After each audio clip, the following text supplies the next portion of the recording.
The metallic tang of old coffee grounds still clung to the air, a ghost of yesterday's ritual. My hand, calloused from years of drafting and rendering, trembled slightly as I reached for the ceramic mug. It was always the same, every morning. The silence, a thick, suffocating blanket pressed down on me, a constant reminder of what was gone. My own design, a testament to my ambition, had become a monument to my failure. Ash still seemed to coat my tongue, even now. Months later, I stood in the kitchen before breakfast, knives accounted for mostly.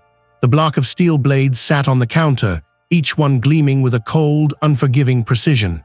I traced the outline of the chef's knife with my thumb, the polished surface reflecting a distorted version of my gaunt face. One was missing, not truly missing, just misplaced, probably in the sink, already soaking.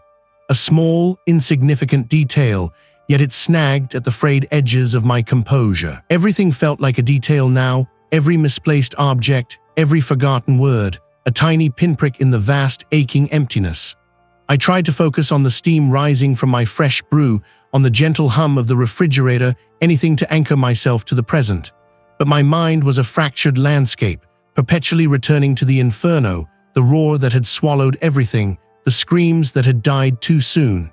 My family, gone, because of a structural flaw, a material weakness, a design oversight. My oversight, the architect of their demise. The guilt was a living thing inside me, a parasite with claws tearing at my insides. I had built their dream and then I had watched it burn, taking them with it. My life since then had been a series of routines, an attempt to reconstruct some semblance of order from the chaos of grief. Work was impossible. Sleep, a battle. Food, a chore.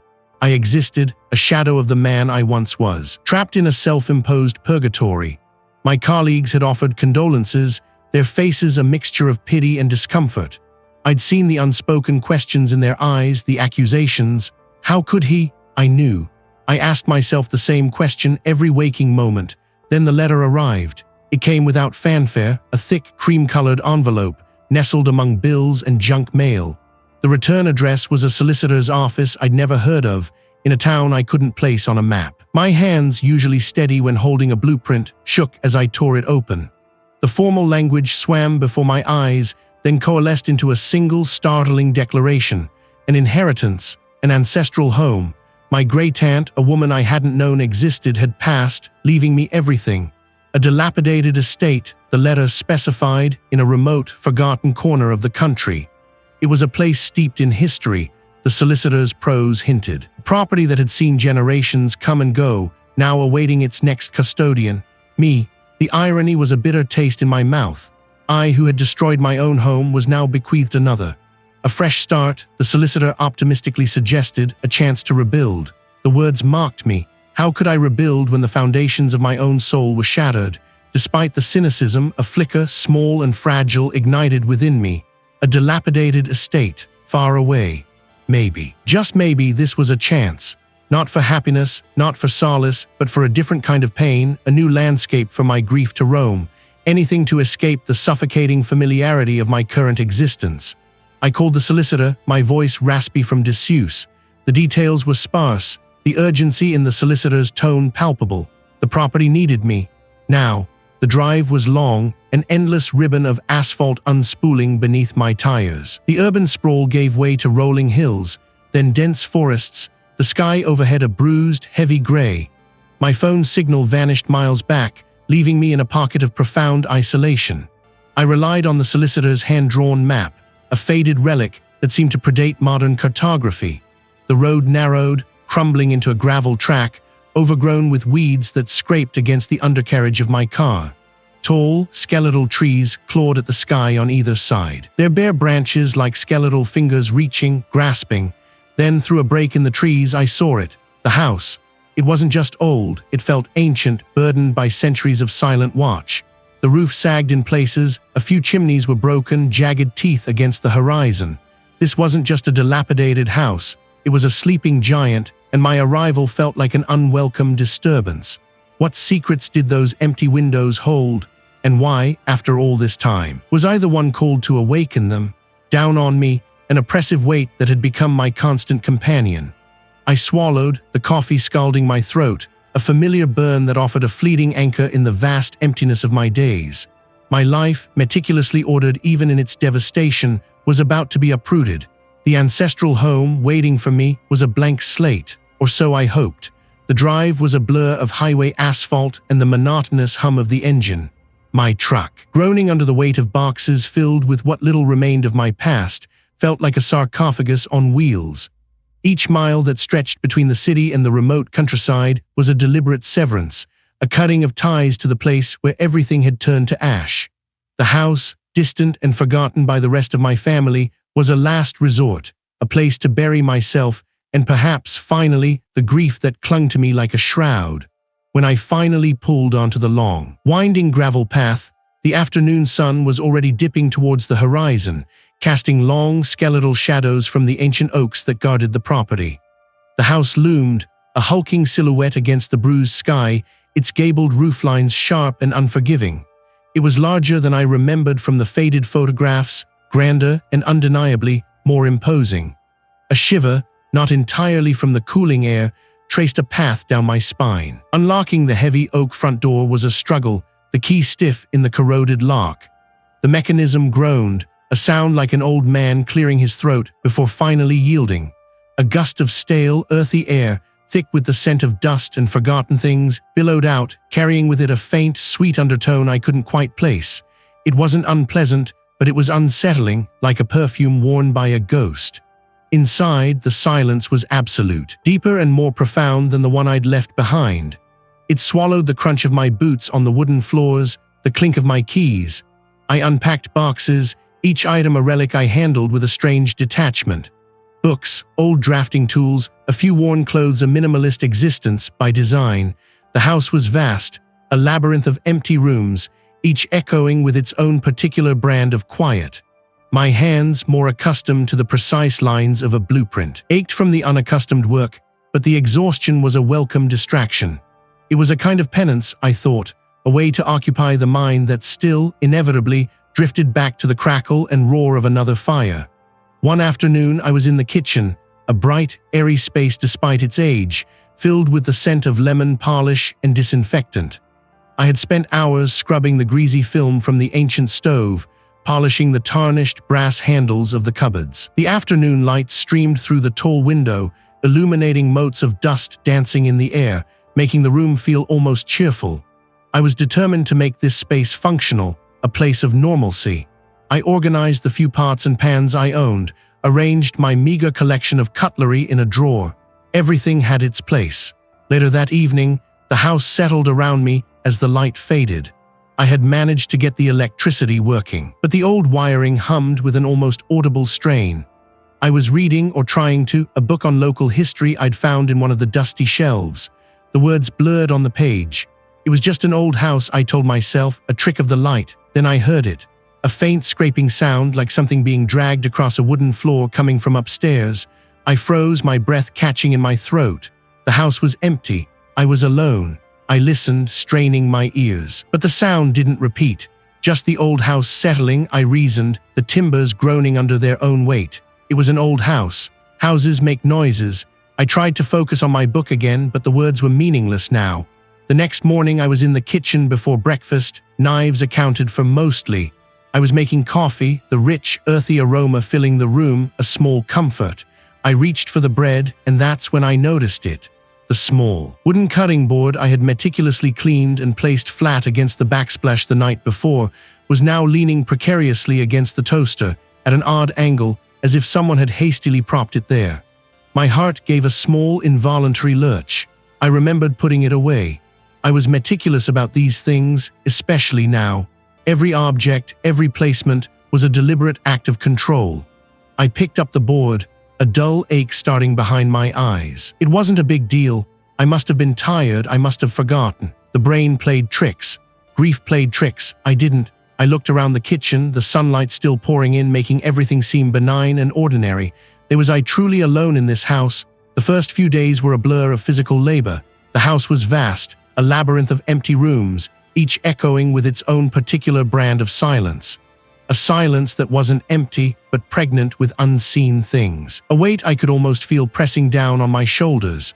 I tried to ignore it, to chalk it up to a new environment, to the lingering dust and the settling of ancient timbers. The old house groaned, of course. Wind whistled through gaps in the window frames, and the floorboards sighed under my weight. These were natural sounds. I repeated that to myself, a mantra against the growing unease. But then there were the others.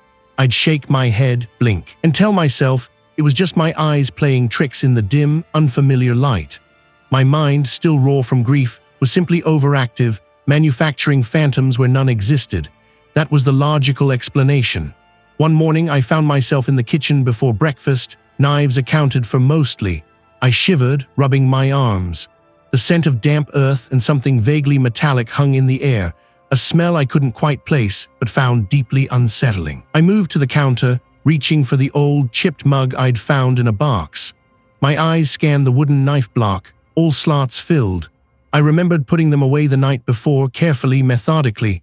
But then I noticed it. The largest chef's knife, its blade dulled with age, was not fully seated. It jutted out at a slight angle, a fraction of an inch higher than its companions, as if someone had pulled it up and then simply let go, abandoning it mid-action. A prickle of unease traced its way up my spine. Had I done that? I was meticulous, almost pathologically so, especially with sharp objects. No, I wouldn't have left it like that. I reached out, my fingers brushing the cool steel, and pushed it firmly back into its slot. The solid thunk echoed too loudly in the quiet room. I brewed coffee, the gurgle of the machine a welcome, mundane sound. While I waited, I turned to examine a crack in the plaster above the sink, wondering if it was structural or just cosmetic. The house needed so much work. I could lose myself in it, I thought. Maybe that was the point. A soft scrape behind me, my muscles tensed. It had sounded like metal on wood. I forced myself to take a slow, deep breath, trying to dismiss it as the house settling or the coffee machine vibrating. It was just an old house. Old houses made noises. I turned. The chef's knife. The same one I had just pushed back into the block. It lay flat on the wooden counter, precisely positioned at the edge, its point aimed directly at the empty space where I had been standing moments before. The blade glinted faintly in the weak morning light. My breath hitched. My heart hammered against my ribs, a frantic drumbeat. This wasn't the house settling. This wasn't a trick of the light. I had felt the resistance when I pushed it in. It had been secure. How could it have moved? I stared at it, my mind racing, scrambling for a rational explanation. A tremor? A vibration? No, it was too deliberate, too perfect in its placement. I backed away slowly, my eyes fixed on the knife. My hand instinctively reached for the wall, my fingers brushing against the rough plaster. It was impossible. I must be overtired, stressed, grief-stricken. My mind was playing tricks on me, manifesting my anxieties into tangible, terrifying events. But the knife was there. Solid, real. I picked it up, my hand shaking, and deliberately, carefully placed it back in its slot. This time I pressed down hard, making sure it was firmly seated. I even gave the block a gentle shake. Nothing, it stayed put. I watched it for a long moment, then watched the other knives. They remained still. My coffee was ready, but I couldn't bring myself to drink it. The metallic tang in the air seemed stronger now, almost coppery. I left the kitchen. The image of the knife on the counter burned into my mind. Later that afternoon, I was in what used to be the master bedroom, sketching out ideas for renovations. The room was sparsely furnished, just an old dresser and a dusty, moth-eaten rug.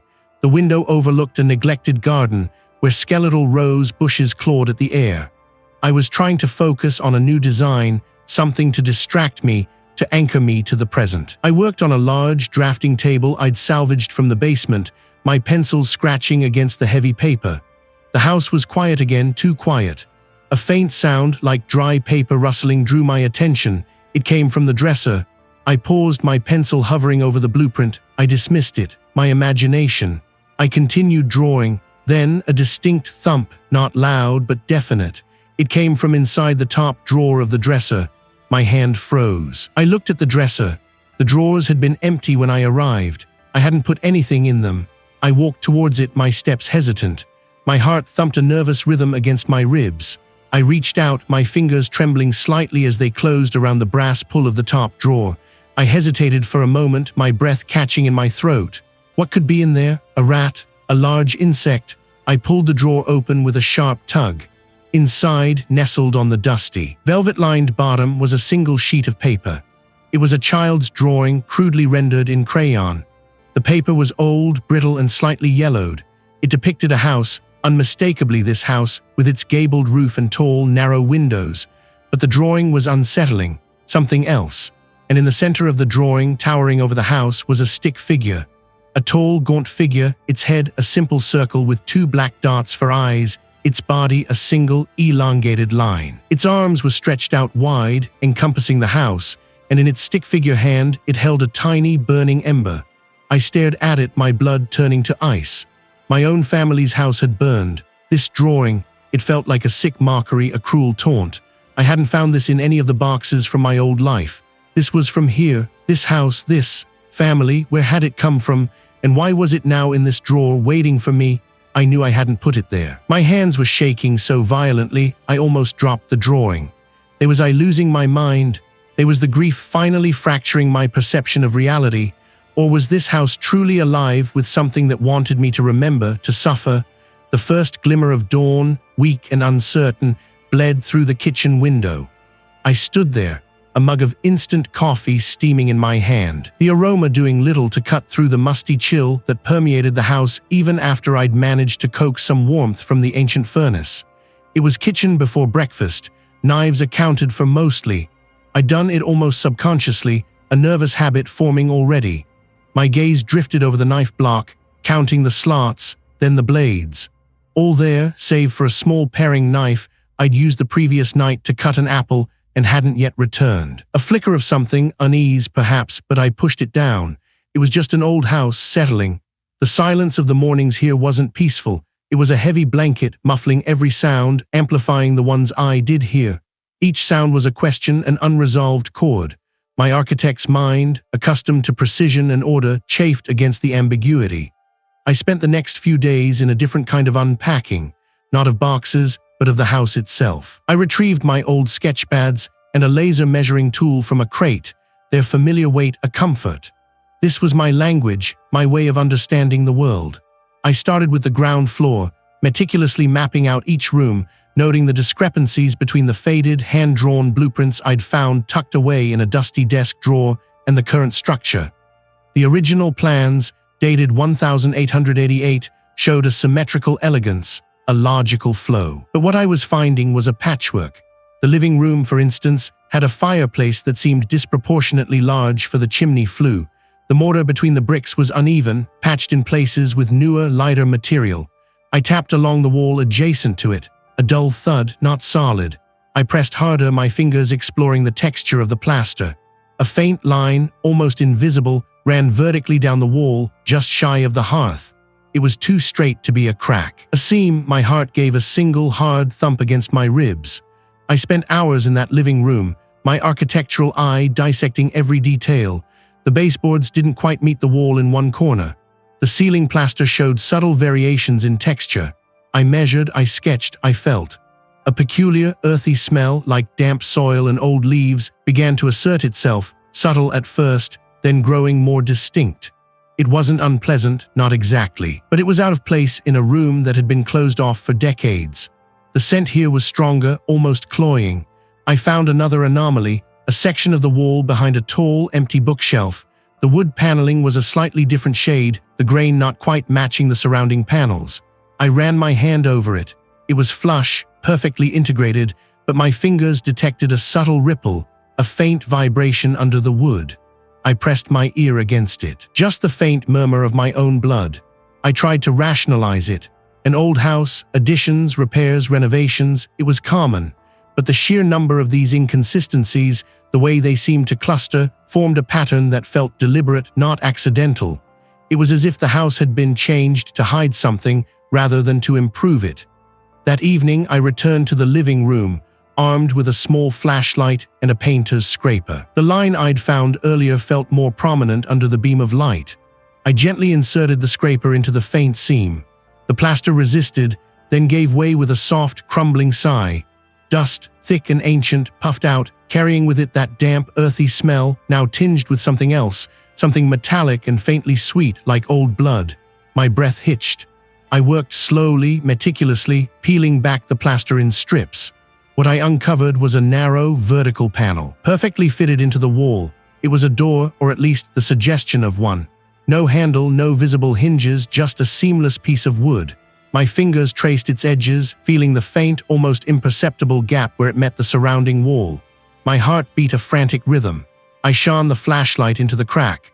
What was behind this hidden panel, and why had someone gone to such lengths to conceal it?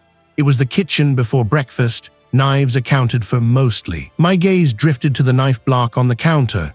It was a sturdy, dark wood piece, gifted to my mother years ago, now a silent, immovable fixture in this unfamiliar space. My mother had always insisted on a complete set, each blade sharp, each handle smooth, each resting in its proper slot.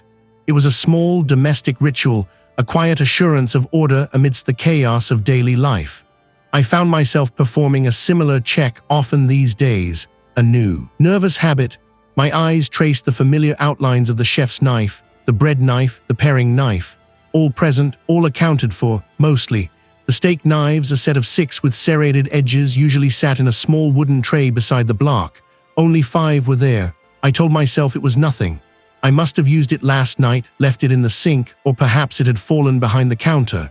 My mind, ever the architect, sought immediate, logical solutions. But the sink was empty, scrubbed clean by my own hand before I'd finally succumbed to a few hours of fitful sleep. And a steak knife, thin and light, didn't just vanish behind a counter without a sound. I walked over, my movement stiff, almost mechanical. Nothing, just dust motes dancing in the weak dawn light. It wasn't just the absence of a knife, it was the impossibility of its absence. I hadn't used a steak knife since I arrived. I barely ate anything that required more than a butter knife. A memory surfaced then, unbidden and unwelcome. Not a memory of the knife, but of a feeling. The night before, or perhaps the night before that, I couldn't be sure.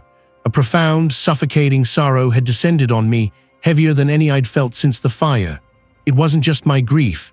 It felt amplified, stretched thin across the very walls of this house, like a shroud woven from generations of unspoken pain. I remembered sinking to the floor in the living room, surrounded by the dust sheets, the scent of decay, and the overwhelming weight of despair. It had been so intense, so complete, that for a moment I'd wanted nothing more than to simply cease, to become part of the dust, to stop feeling, that feeling. It hadn't been entirely mine. It had been imposed. My breath hitched. The lukewarm coffee sloshed against the rim of the mug.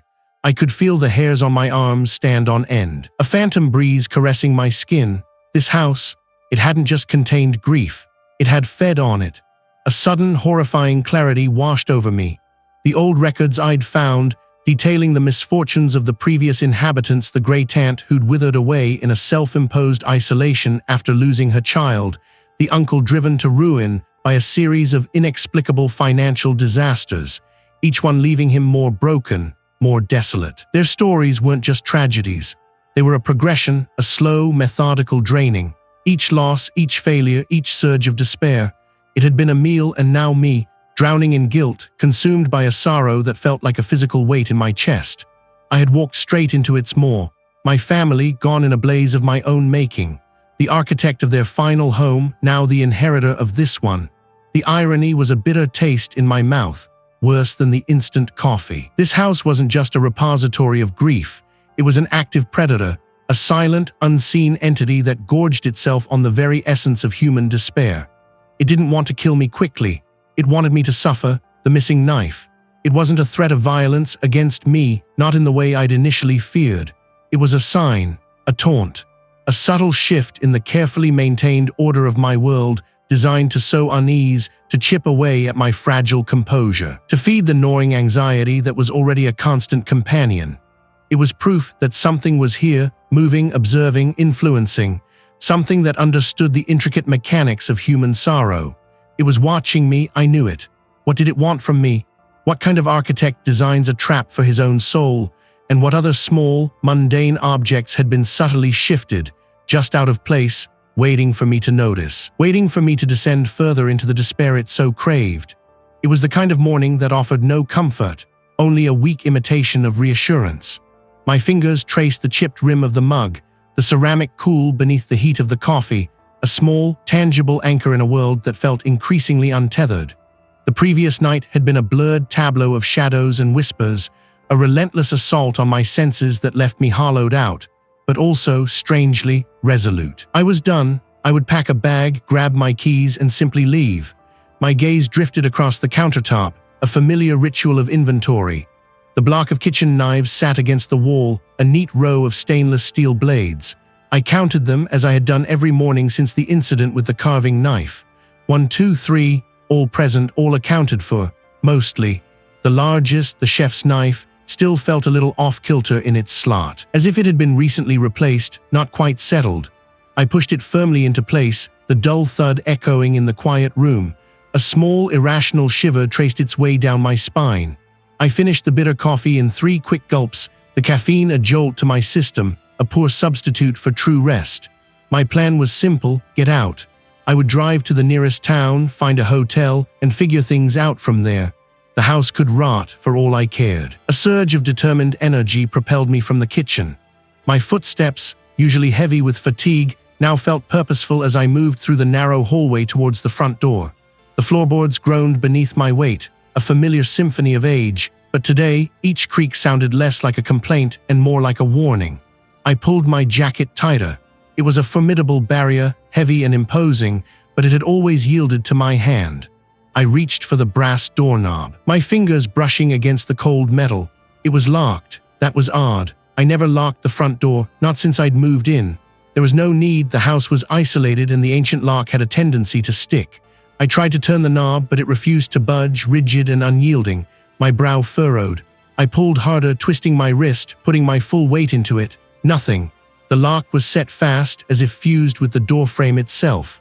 A knot tightened in my stomach. This wasn't right. I stepped back, my eyes scanning the door, then the surrounding wall.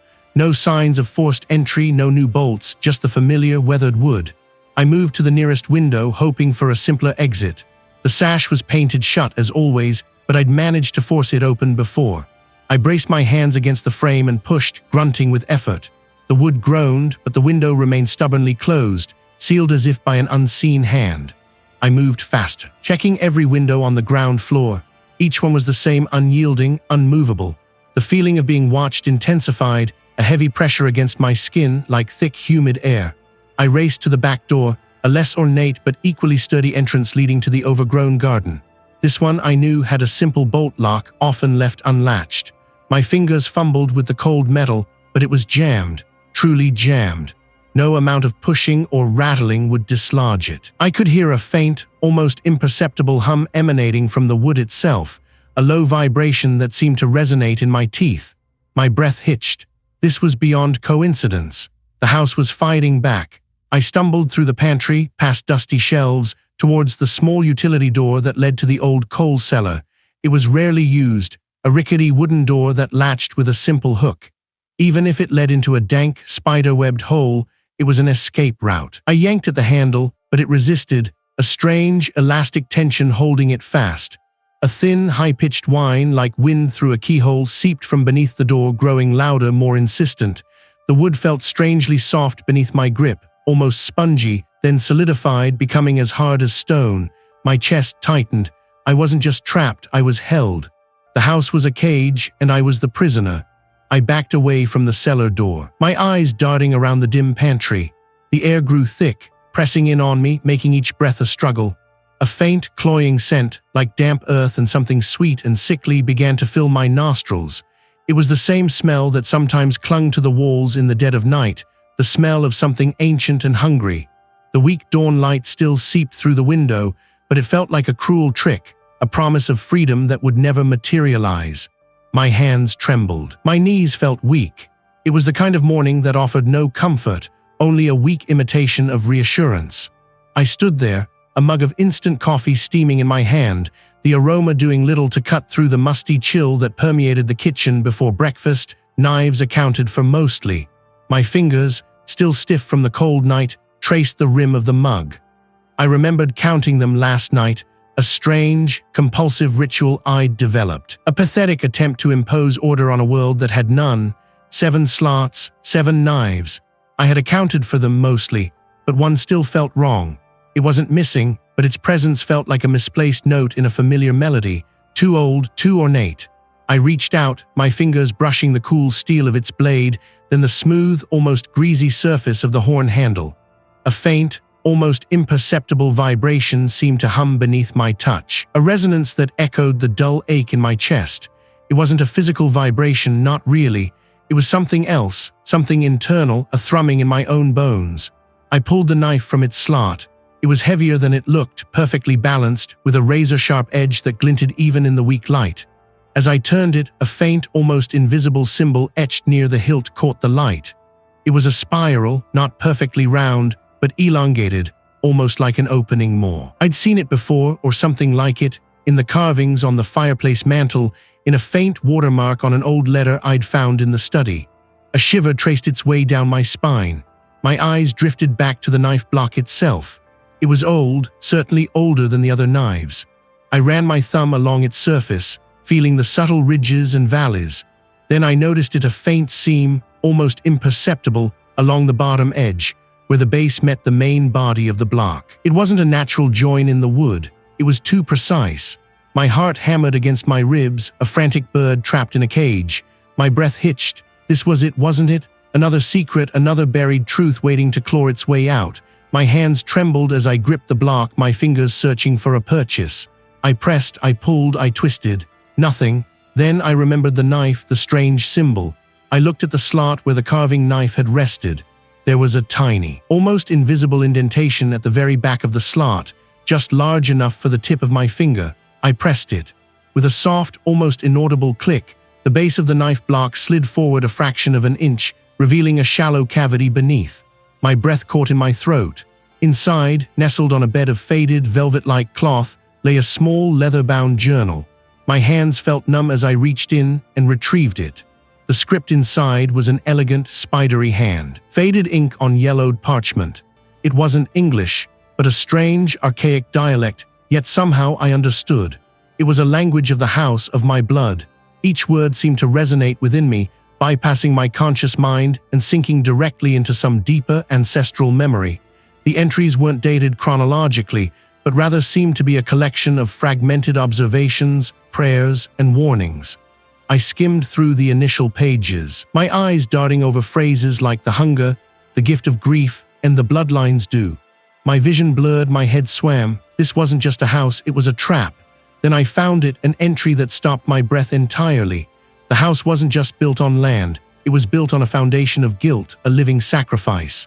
The entity, the nameless horror that had tormented me, was not merely attracted to grief. It fed on it, grew stronger with each generation's sorrow, each family secret, each unspoken sin. And the bloodline, my bloodline, was the conduit. The architects of this house were the architects of its sustenance. My eyes raced further down the page, my heart a frantic drumbeat in my ears. The chosen vessel, the script read, the one whose sorrow runs deepest, whose guilt is a wellspring, the final sacrifice to bind the hunger for another age. My hands started to shake uncontrollably. I wasn't just haunted. I wasn't just a victim caught in a malevolent current.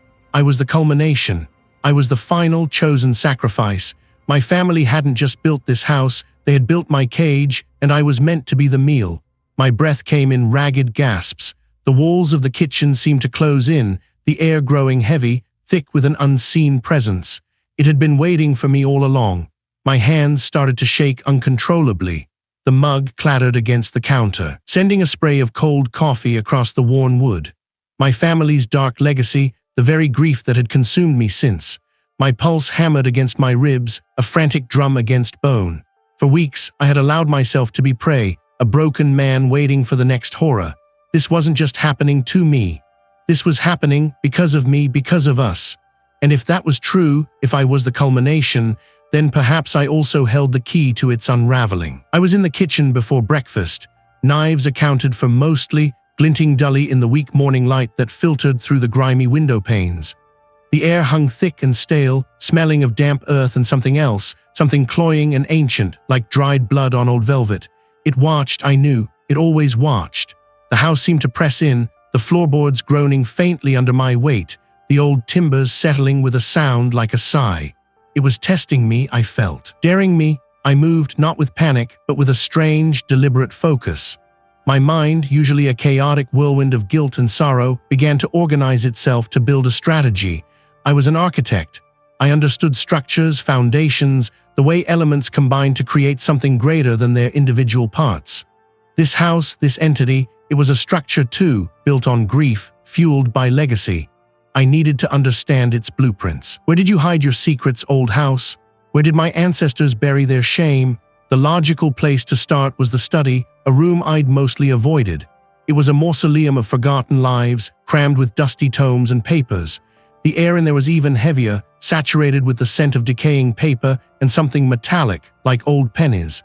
The dust motes danced in the slivers of sun, miniature galaxies in a dead universe. I started systematically, not just skimming, but truly examining. The books weren't just literature. Many were bound journals, ledgers, and strange hand-drawn schematics that looked nothing like conventional architecture. My fingers, still faintly trembling, traced over faded ink and brittle pages. Was it the wind or something else trying to distract me? Hours bled into one another. My eyes burned, my throat was dry, but I pushed on, fueled by a frantic energy I hadn't known I possessed. I sifted through old property deeds, correspondence between distant relatives, even what looked like a collection of folk remedies and strange superstitions. Most of it was mundane, but then I found it.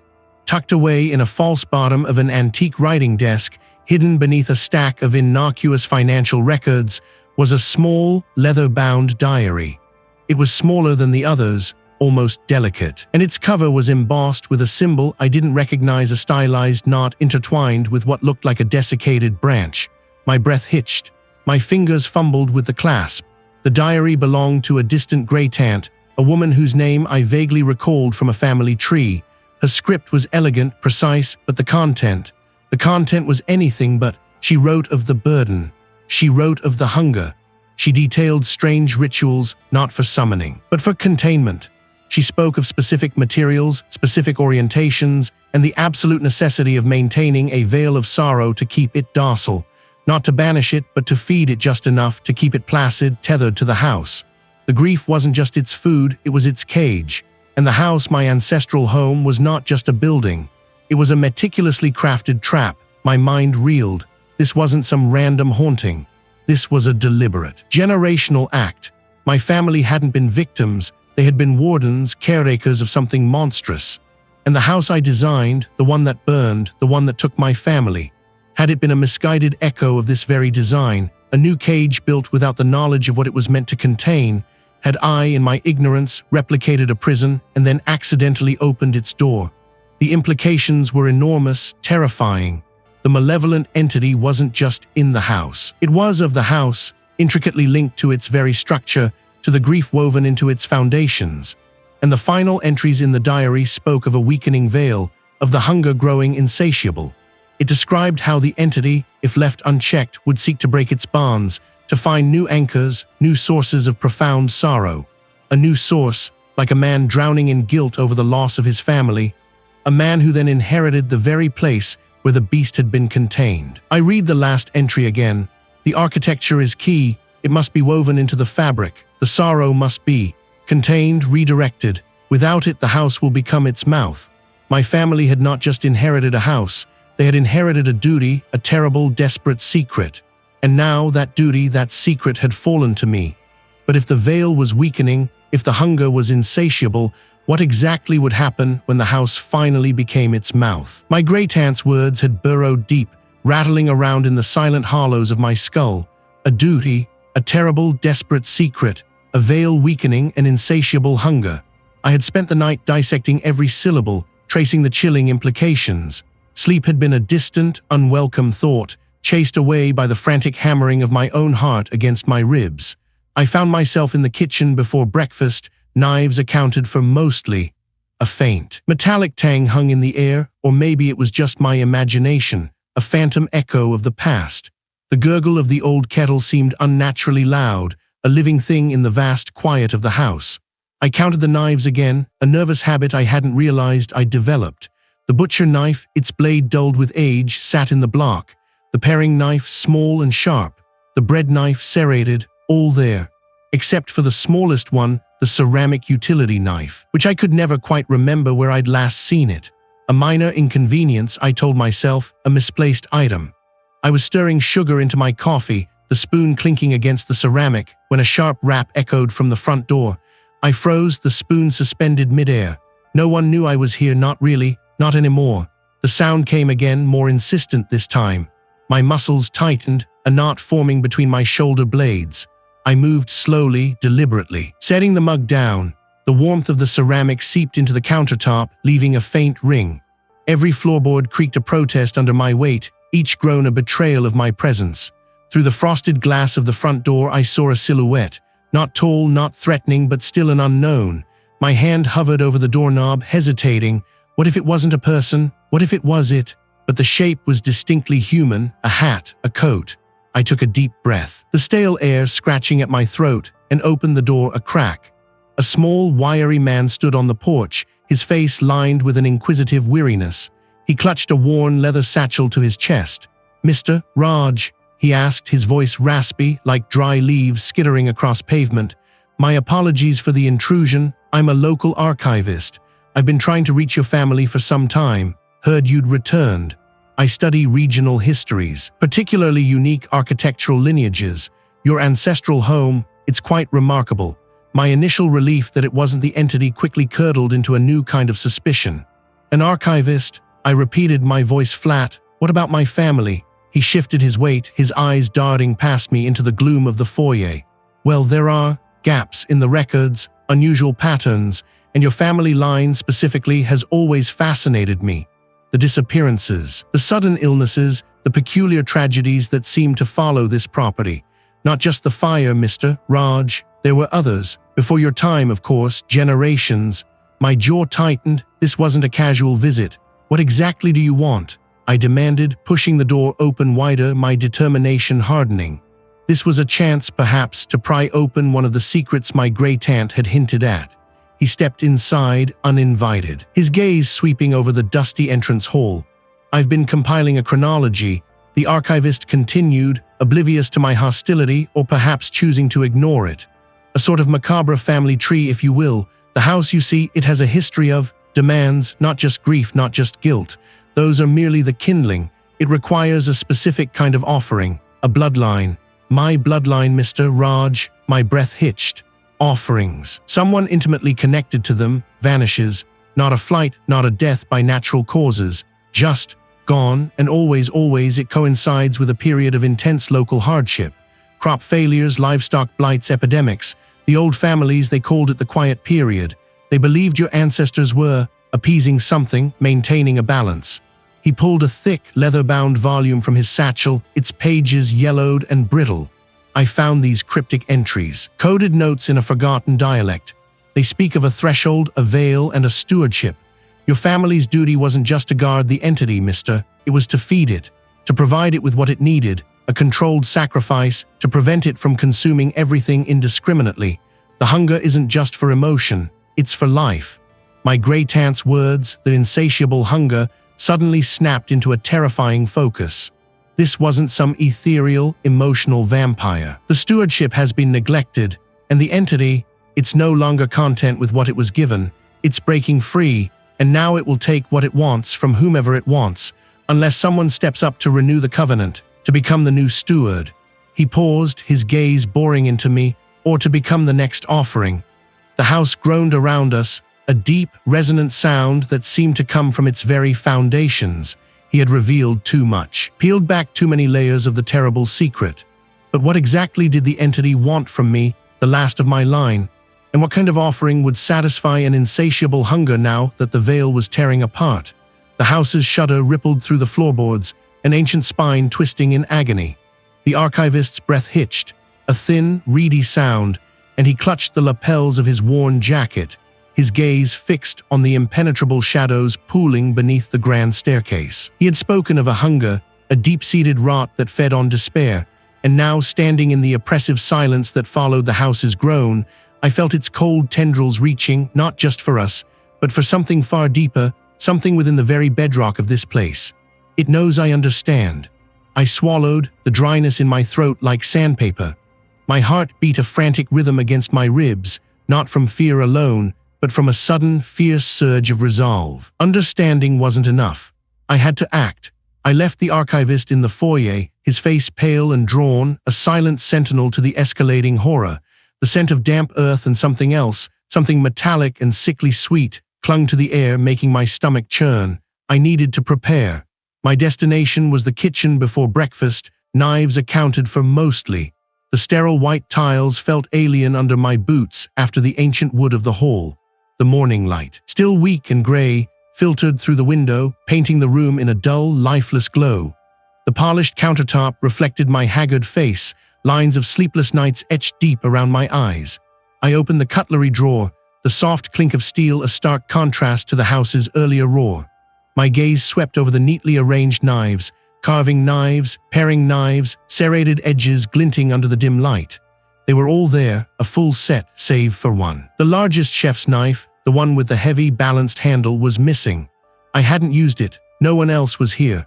Had I merely misplaced it? Or had something else, something unseen, already begun to gather its tools? I pushed the thought away, grabbing a smaller, sturdier utility knife instead, its weight reassuring in my palm. It wasn't about defense, not really. It was about having something tangible, something sharp, against the intangible. The archivist's words echoed. The roots run deep, Raj, deeper than the foundations. They tap into the very sorrow of the land. He had spoken of a hidden space, a place where the house's architect had twisted not just stone and timber, but intent itself, a place of convergence, of sacrifice. I descended into the basement, not the familiar, dusty storage space, but beyond it. I knew what I was looking for now. I found the passage behind a crumbling brick wall, camouflaged by decades of neglect and cobwebs thick as gauze.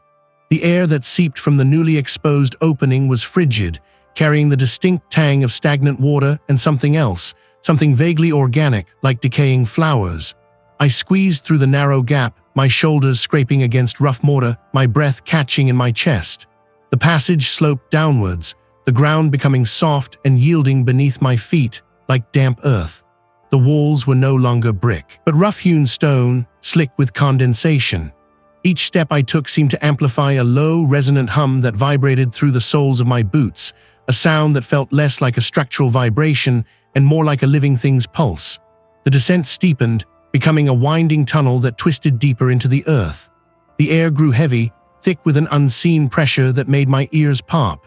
It wasn't words, not exactly, but a cacophony of sorrow, a chorus of despair. My family, the heat, the smoke, the smell of burning wood and flesh, it all flooded back, suffocating me, pressing in on all sides.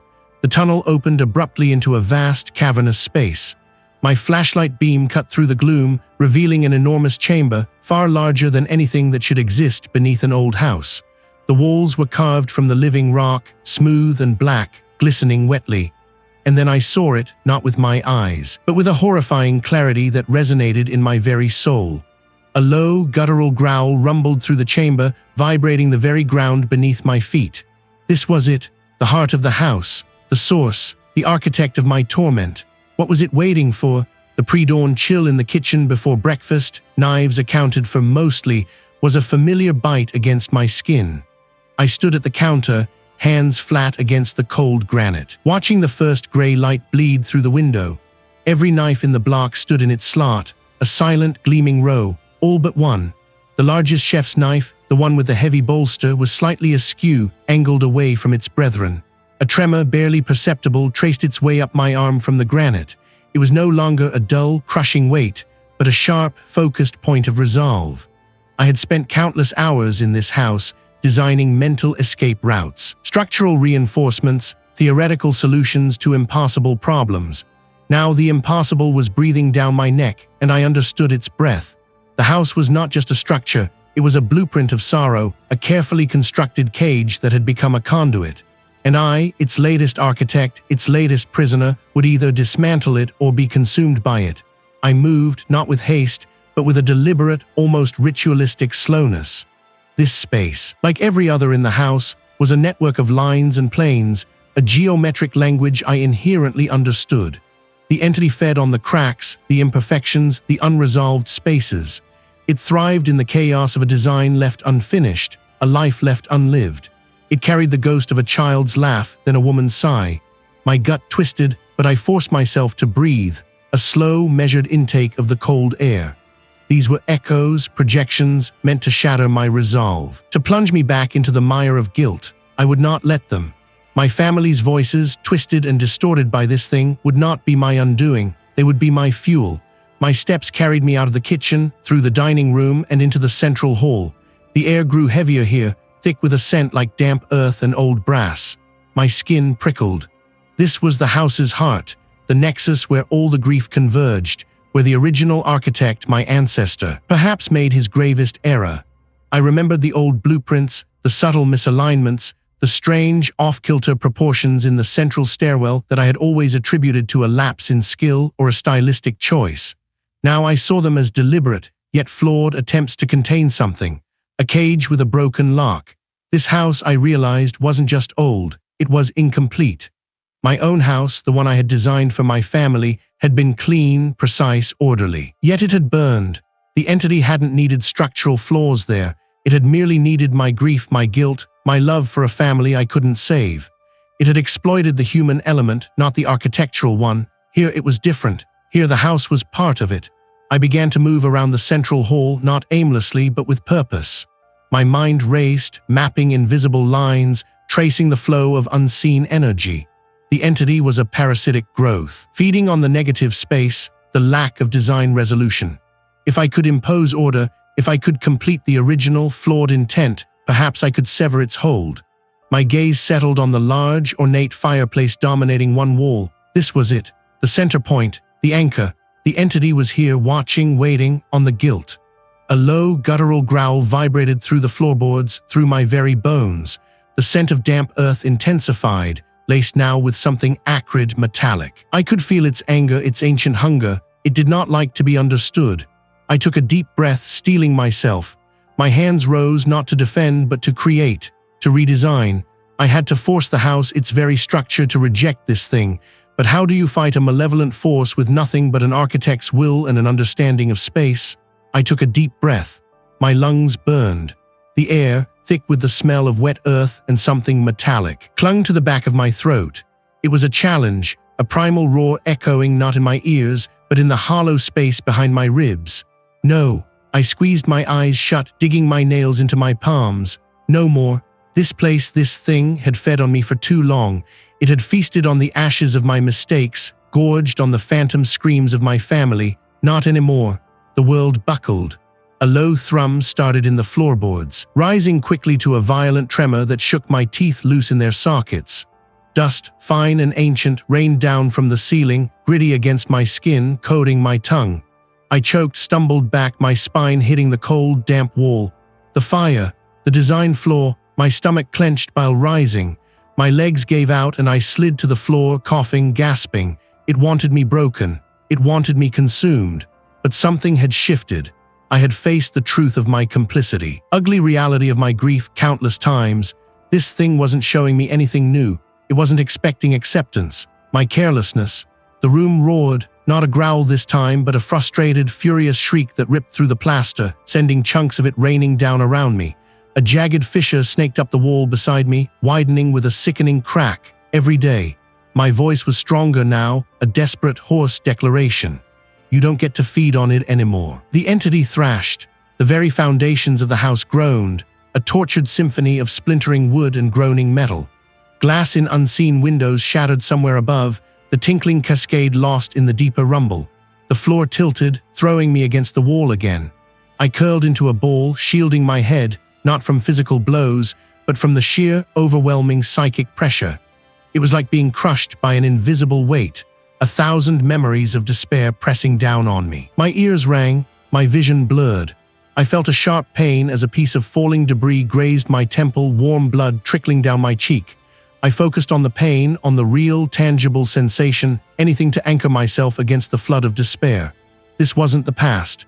This was now, and I was still here, breathing, fighting. Slowly, agonizingly, the pressure began to recede.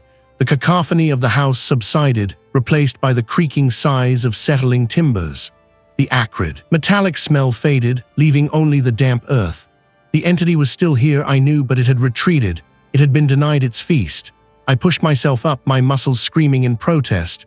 My limbs felt heavy, weighted with lead. Every joint ached. My clothes were torn, caked with dust and plaster.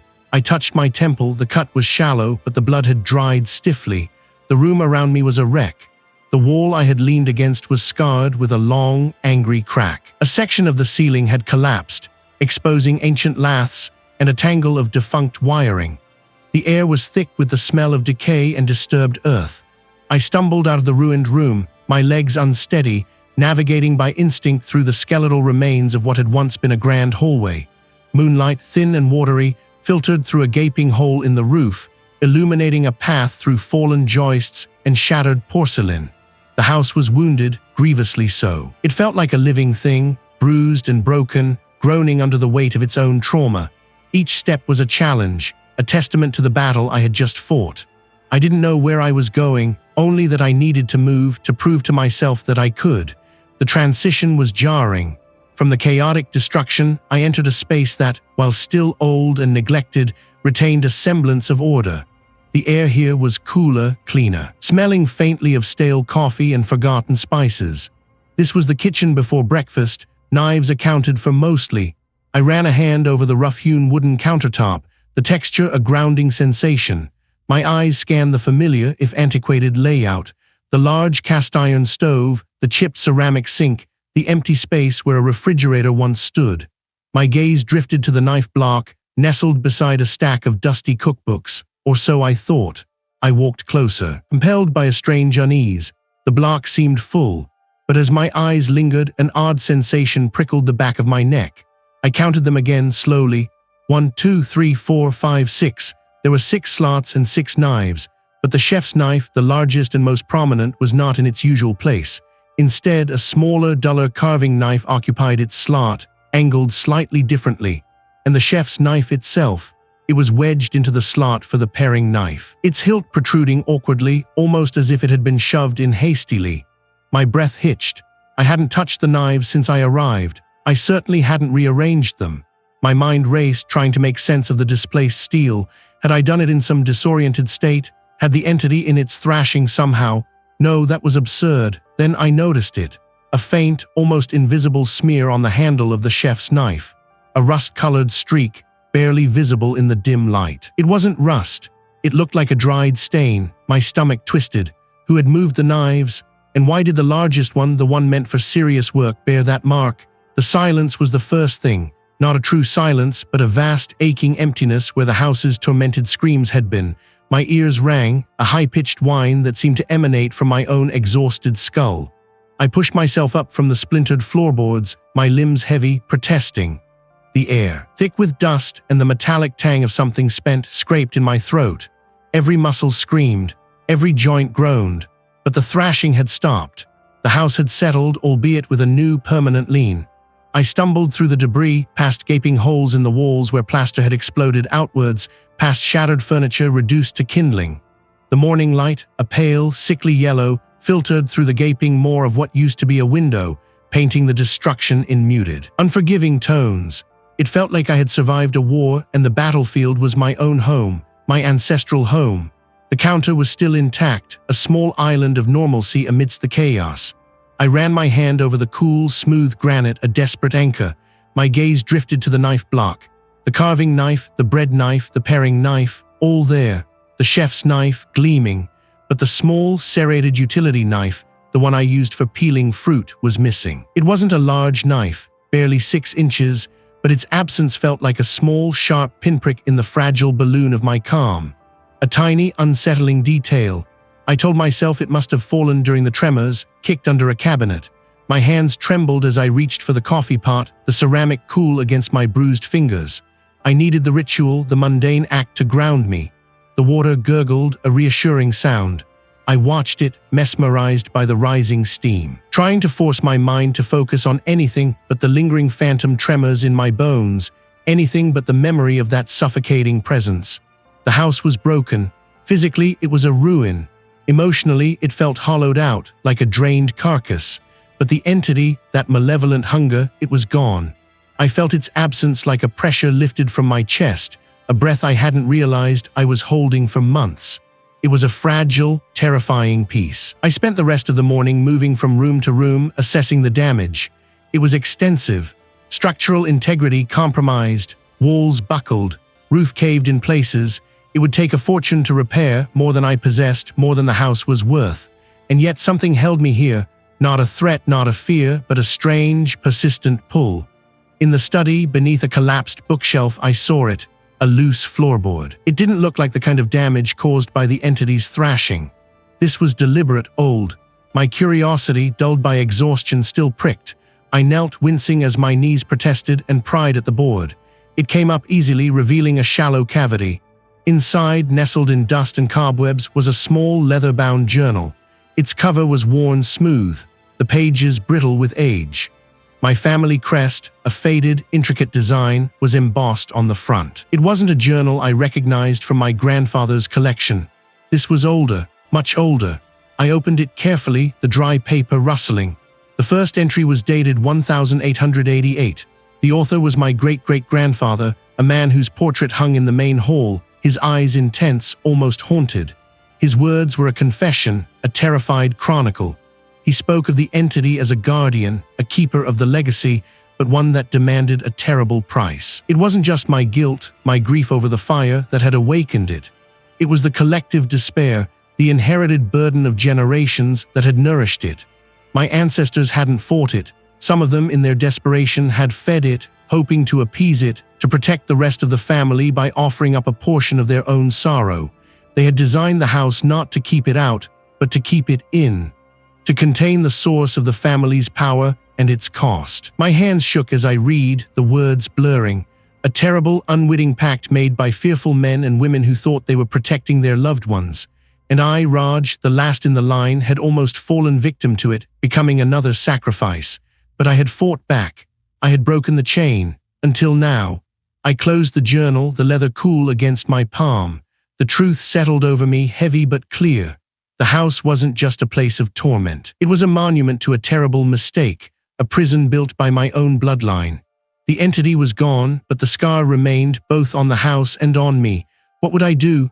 The house was a wreck, a constant reminder of the horror. I could walk away, let it crumble.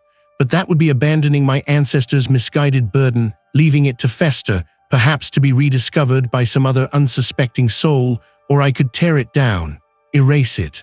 I walked out of the study. The journal clutched tight in my hand. I stopped in the entryway, looking up at the gaping hole in the ceiling where the main chandelier used to hang. It was a ruin, yes, but it was my ruin. A new purpose, fragile but firm, began to take root in my chest, not to rebuild, not to flee, but to dismantle. I would tear it down, not in anger, but in resolution. I would cleanse this land, piece by piece, brick by brick, until nothing remained of the architecture of sorrow. It would be a long, arduous process. A penance, perhaps, a way to finally lay to rest not just the entity, but the desperate, misguided souls of my ancestors. I would be the end of the legacy, not its continuation. The house still groaned sometimes, settling, or was it just the wind? I walked back to the kitchen, the missing utility knife still nagging at the edge of my awareness. Had it simply fallen, or was it a final, subtle reminder that some things, once gone, leave an empty space that can never truly be filled?